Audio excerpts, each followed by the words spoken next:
Great. Well, I know that I have the privilege of introducing our next speaker, and that's Tinnish Collins. And so I'm going to invite Tinish up. Tinnish Collins. Tinish is the Executive Director of Californians for Safety and Justice. And while I have not had the I hadn't had the opportunity to personally meet Tinish until today, but I'd met her virtually, and I definitely have had the pleasure of knowing about her work. So it's really my honor to invite her. Tinish and I shared, I think it was last year, we worked together on a podcast entitled Chasing Justice, and that's what it's about, chasing justice. And we all know that she has a strong track record of centering the voices of underrepresented victims. And we know that that's what she does. She also was recently featured in a Valor Conversation. So we have these Valor Conversations in different podcasts.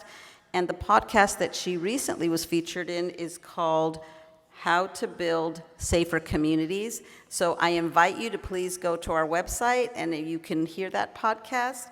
But right now, it's my pleasure to introduce you to Tinish and have you hear directly from her. So please join us.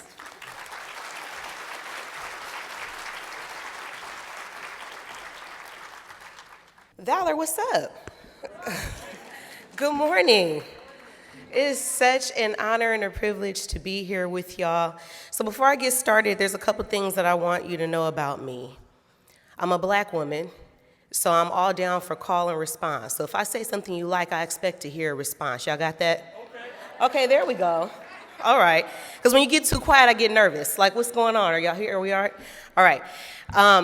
We are family, and so I'm just honored and excited to be here with y'all and to see your faces in person, even though some of y'all are still wearing masks. I know we all have to stay safe and stay healthy. Sandra, thank you for the introduction, and also thank you for your words. I have to tell you how encouraging it was just to hear the transparency and the vulnerability. It shows the growth of Valor, all the different things. Y'all give it up for that.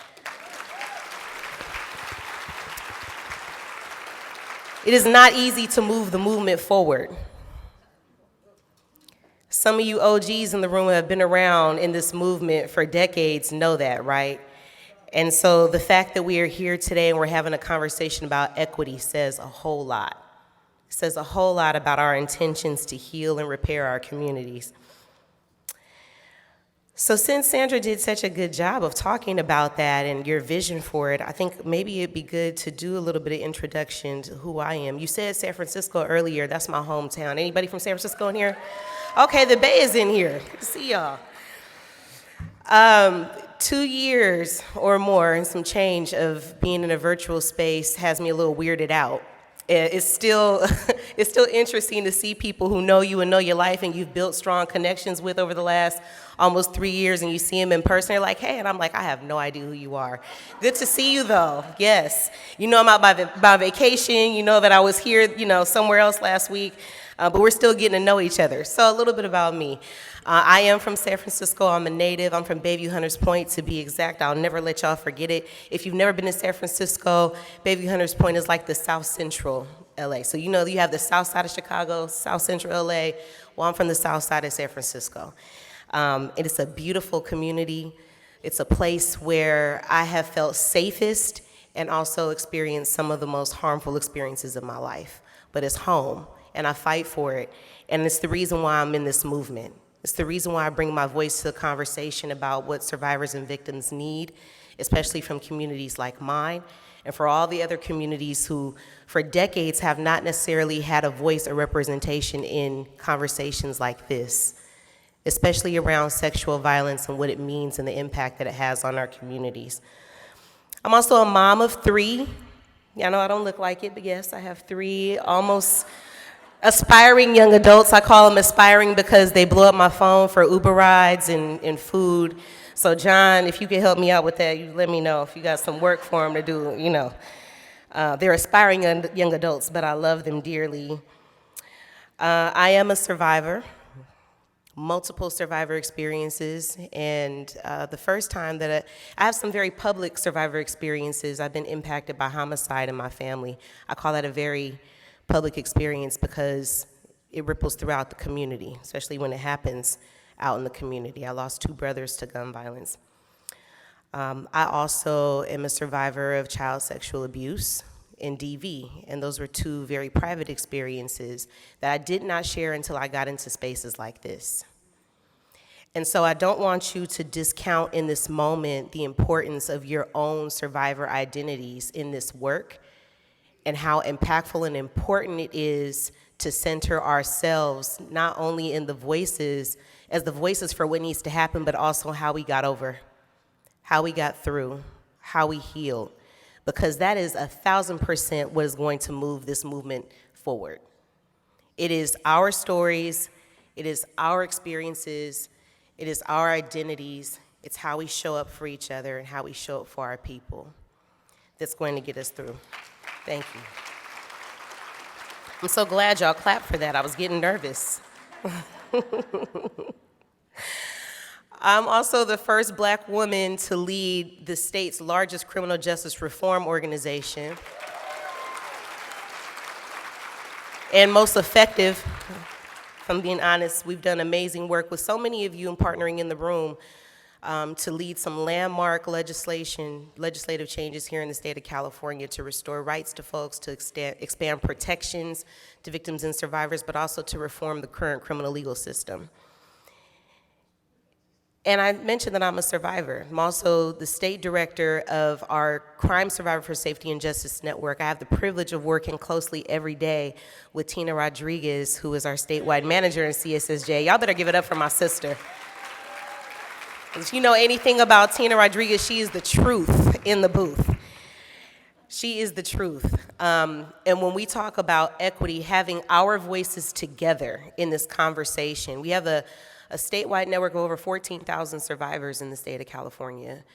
And to have a Black woman and Latina woman standing in the front of this conversation, bringing our people with us into this room. With intentionality and integrity and unapologetic, because she's Shingona, she's not playing. Like we have real conversations about what we need to do in this movement. And it's why I'm so excited to see the diversity representation that is in Valorta, because I will tell you, when I came into CSSJ at 2017, as a survivor first, the organization looked different. All of our organizations look different. You know, before George Floyd, before Breonna Taylor, before the pandemic, even the ways that we were talking about reform and change were a little bit different. There was a lot of apprehension, some things that we felt like we had to step lightly around. But we stepping hard today. We're stepping hard today. Because I heard Sandra even mention the folks that are in this room today are an exact reflection of how the movement is moving forward. We're talking about sex work. We're talking about human trafficking. We're saying Black lives. Clap. Yeah, it's okay. It's okay. We had to be. And I remember, y'all think back to March of 2020. If you're in California, you got that stay-at-home order. Just take yourself to that moment. What were you thinking? What came up for you? They closed Disneyland. John was thinking about Disneyland. I was thinking about tissue. Did anybody have to go to the grocery store and get toilet paper? Do you remember how y'all acted over toilet paper? I'll never forget that. So this life got different for us in 2020. It got different for us because we were forced to sit in a very uncomfortable reality of instability. For some of us in the room, that was the first time that we felt that level of instability. For someone like me, and for a lot of you who identify as people of color or come from communities that are marginalized, that was not the first time. That was not the first time. And in that moment, I tapped into what is my default, which is called my hood survival tactics. How many of y'all had to pull out your hood survival tactics to make it through the pandemic? I see a lot of hands. I see some people that identify with what I'm talking about. You had to go home for a minute, right? You had to go home within yourself and figure out how you were going to pull through.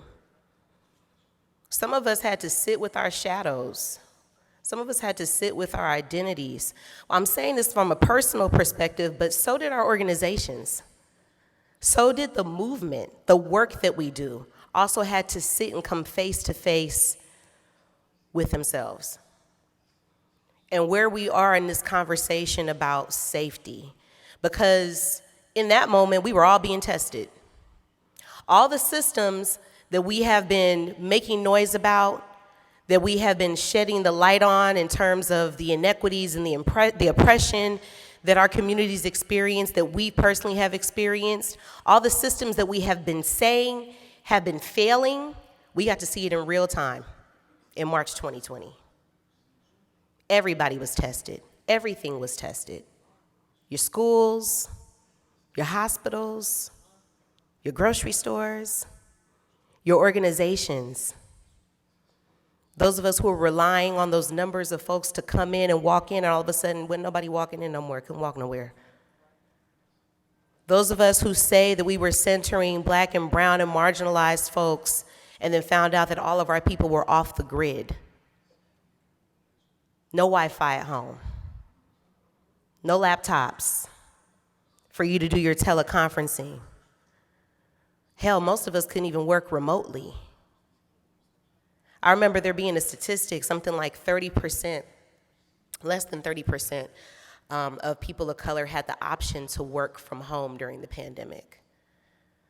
So those of y'all who might have had an office to sit in and go and see your clients or to do your organizing work from had to get back into the streets and put yourself at risk and put your families at risk of exposure.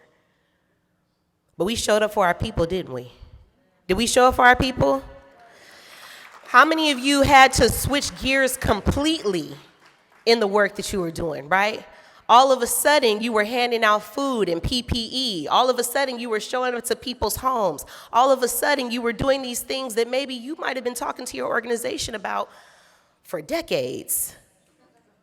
For decades. I see the amen hand in the corner. Somebody felt me on that, right?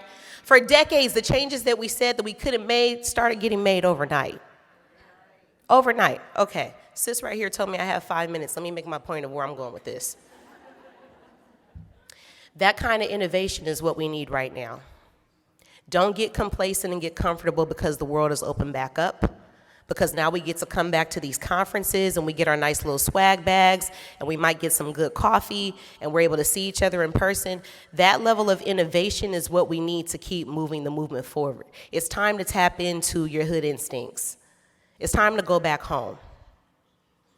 It is important for us to be unapologetic about the approaches that we need to take to redefine safety in our communities. If we did all this to just revisit and say, if we can tweak this a little bit, maybe we'll be better, we're playing with ourselves. The pandemic destabilized things, but it gave us an opportunity. Crisis always creates opportunity. It's created opportunity for people who have oppressed us. It's our time to take advantage of the opportunity right now to redefine safety for our people. And everything that Sandra mentioned when she was up here about rebranding and identity and tough conversations and admitting that we don't have it all right, that's exactly the way. It's not going to be perfect, but it has to be consistent. This is going to be hard work, y'all. This is going to be hard work. Because if you go back to, well, these years are starting to blend, but if you go back to January when they ran up in the Capitol and all the other things that have happened, month by month that we've seen, there's like apocalyptic almost. Can't even believe this is what's monkeypox. There's new things every day, right? New things that we're challenged to figure out every day. This is exhausting. We're fatigued. Our people are fatigued. But we cannot stop showing up. Push through that fatigue, Take care of yourselves. Bring your full experience and your full self into this conversation about what safety should look and feel like for our people. Go back to March of 2020 and remember that feeling of insecurity, that destabilization that you felt. Think about what you had to tap into to create safety for your family, for your organization, for the people that you serve. Because that kind of innovation is where we need to go. Be unapologetic. You know, one of the things I remember after we all witnessed the murder of George Floyd was, one of my thoughts was, well, I wonder how many people are going to be keeping their commitment to this Black Lives Matter phrase that we throw around. All of a sudden, I saw organizations, not just community serving organizations, I'm talking about national global brands saying that Black lives mattered. Seeing it on fronts of stores, seeing it on bags at grocery stores. The same thing with pride, right? Everything has become very commercialized. What's the real commitment to equity? This is not just about representation and whether or not you hire Black or brown or queer or marginalized folks into positions in your organization or on your boards. It's about the distribution of power. It's about giving an opportunity.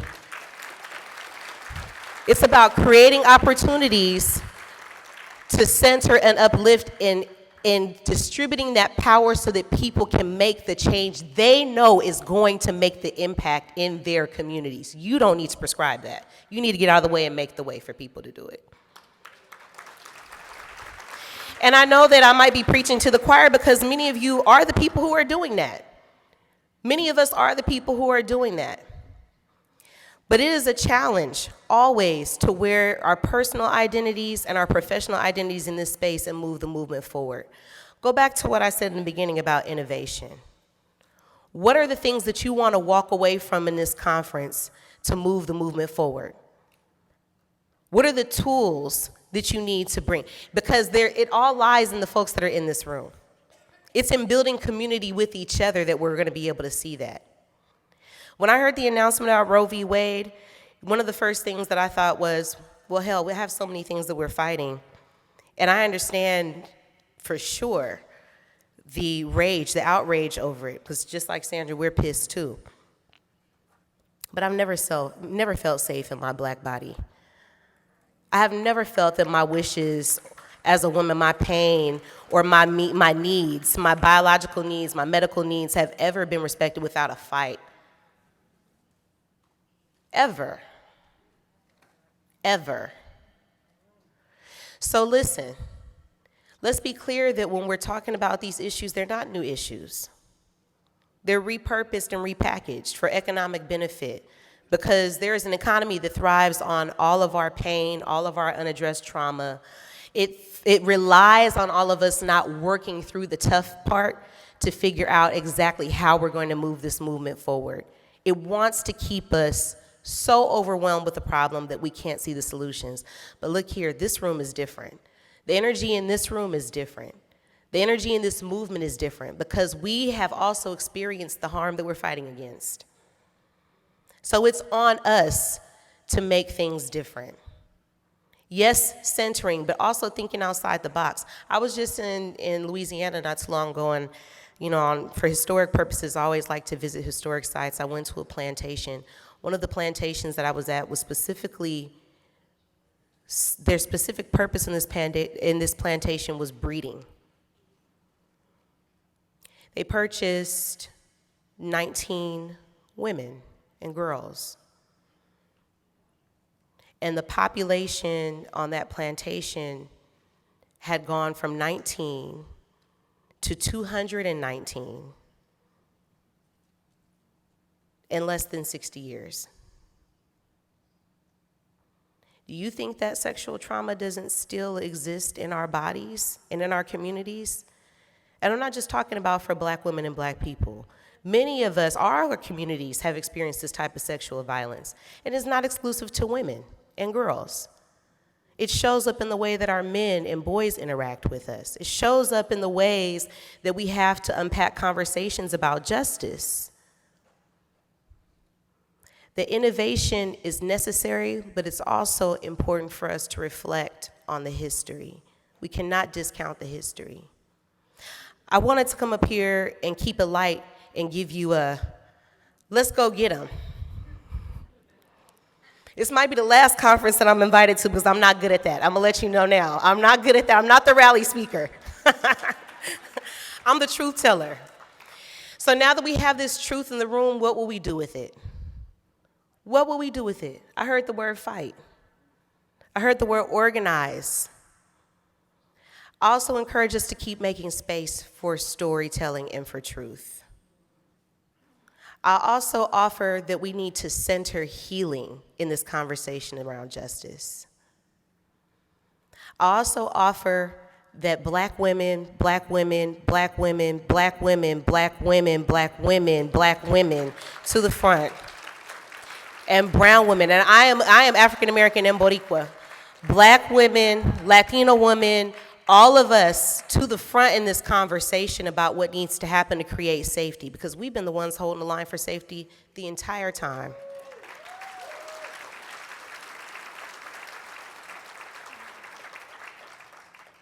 Those of you who had a grandmama or a mama or a maternal figure to reach out to during the pandemic, I bet you called her, right? How are we gonna make it? So let's tap into that wisdom. Let's tap into that wisdom while we're here. Let's think outside of the box.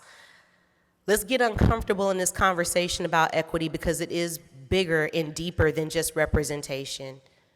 Let's not discount the fact that we're not a monolith. All of our people have had different experiences as survivors and as people in this work. And the only way that we're going to move the movement forward is to keep it real and get off our asses and do the work. So let's do it. Thank y'all for having me.